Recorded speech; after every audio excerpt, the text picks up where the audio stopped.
হাসপাতালের প্রবেশ পথে দাঁড়িয়ে তিনজন গর্ভবতী মহিলা একে অপরের সাথে গল্পে মেতে উঠল।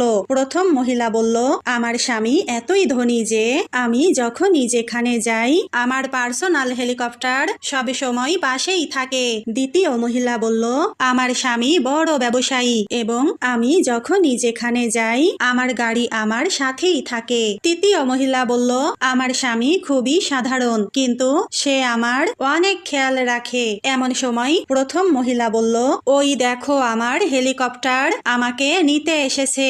দ্বিতীয় মহিলা বলল, ওই দেখো গাড়ি আমার অপেক্ষায় দাঁড়িয়ে আছে। তখনই তৃতীয় মহিলার স্বামী স্ত্রীর পাশে গিয়ে দাঁড়ালো এবং বলল, সেই কখন থেকে তোমার অপেক্ষায় বসে আছি, চলো এবার বাসায় যাই। যা দেখে বাকি দুই মহিলা অবাক হয়ে বলল, আসল ধনী এই নারী, কারণ তার পাশে ভালোবাসা আছে।